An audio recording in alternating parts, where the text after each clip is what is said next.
In the previous part of the story, we see that Makoto was sent to a new world by a goddess as part of a contract made by his parents. However, the goddess dislikes him and curses him to understand all languages except human. He encounters a pig named Emma, and in an attempt to help her, he allies with a great dragon named Shin. Impressed by Makoto's power, the dragon appoints him as a leader and changes his form into that of a beautiful girl. Shin creates a demiplane and encourages all pigs to live there. A black spider, also impressed by Makoto's power, changes its form into a cute girl and becomes his slave. However, Makoto desires to understand and live among humans. To achieve this, it learns its language, changes its appearance, and seamlessly integrates into the city as a trading person. On the way to the inn, Mio and Makoto Misumi encounter a poor little girl named Rainan. They bring her to their inn, where she introduces herself and shares that she and her sister were traveling together. However, her sister left to find work a month ago and has been missing since about a month ago. She was kicked out of the home they were renting. Tomo fights off a pervert trying to attack their wagon, using her sharp sword to defeat them.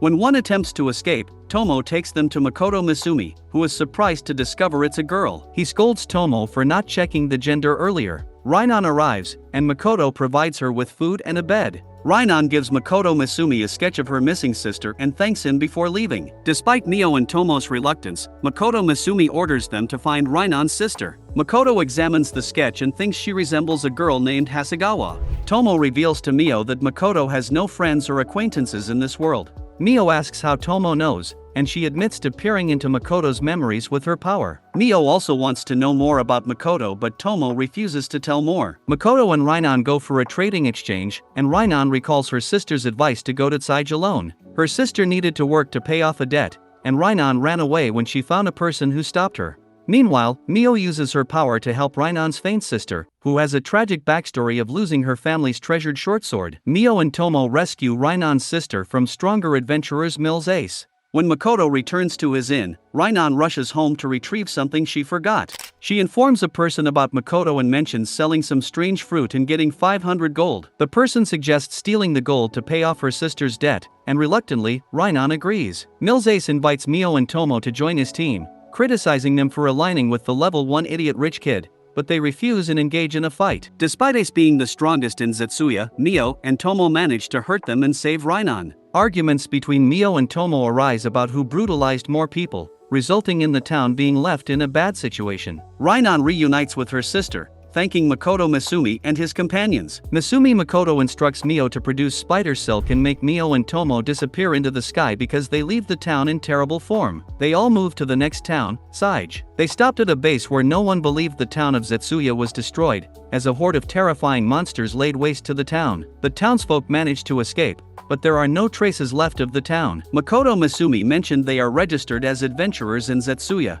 but now they have to re-register in Saige. Makoto asks Tomo to become a knight-errant to increase her level, and she agrees. On the way, Rainan asks Mio if she is Makoto's girlfriend. She replies no, she is just his friend. Makoto told Mio to handle the several monsters up ahead. Mio kills the red bees in an instant, and Rainan's sister collects all the materials because they are all valuable. After that, on the way, they encounter ruby eyes, fairly rare monsters.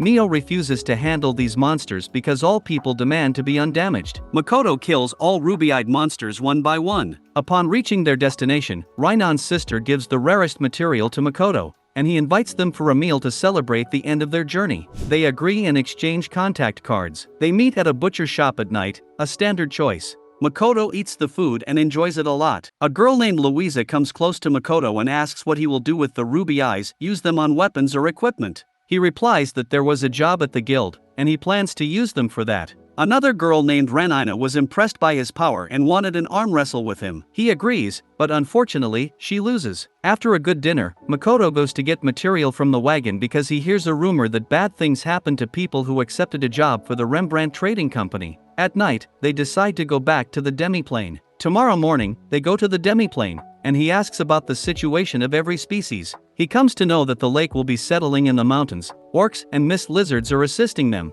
and dwarves work on construction and repairs. The orcs decided to construct new residences for him. At the same time, an old dwarf comes and shows him a leather scale and full plate armor, but he likes full-body protective gear with matching pants made by Rugi. This protective gear absorbs a specified amount of mana, but when Makoto wears it, it already absorbs its fill of mana. After that, Makoto meets some elk who transferred into human form. Elk collects some poisoned fire coral. Makoto thought ingredients growing in the demiplane were more powerful than normal. Makoto safely arrived at the Rembrandt Trading Company with the required materials, but the company representative told him he had done wrong. The representative of the Rembrandt Trading Company told him he did it wrong because he could not believe an adventurer with rank E and level 1 could be able to collect rare ruby eyes from a fierce monster. However, he did apologize when he saw the valuable ruby eyes and mentioned he needed them to make a special medicine, ambrosia, because his wife and daughter suffered from a level 8 cursed disease caused by a witch doctor's rituals. There was no way to save them except to treat them with ambrosia. Makoto agreed and advised making enough medicine for one person, requiring 2 eyes. So many people would be able to cure this disease. As a result, all the employees loved him.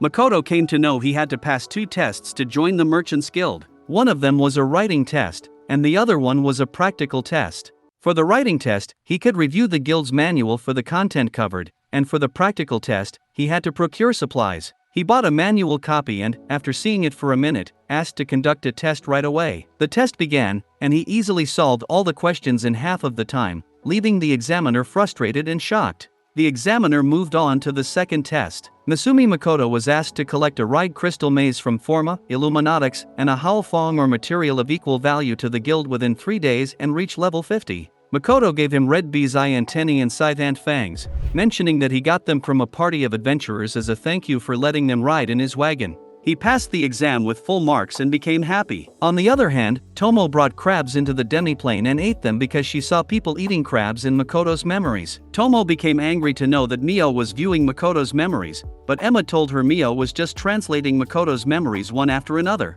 Makoto ordered 1 drink for himself but did not like it and missed the delicious food.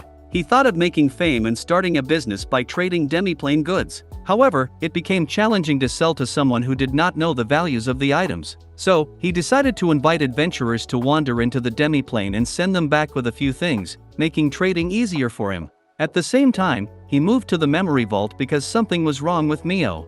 Makoto saw Mio and Tomo fighting because Mio accidentally saw a memory brought by Tomo. He became angry and asked Tomo if she had come to the demiplane without informing him, just to eat crabs and watch historical dramas. Mio told him she saw the anime his father made him watch and a Sunday morning kids show because she found interest in it. Makoto allowed her to watch these but reminded her not to confuse them with reality. He asked Tomo to make a report, and then he would give her a lecture. At night, he told Mio and Tomo about the trading company and asked them to give him 1 bed to sleep in. They both invited him in a dramatic way to join and share a bed, but he refused and wanted to sleep on the sofa. The next day, he got his precious invitation and started the job. Please subscribe to our channel for the latest update.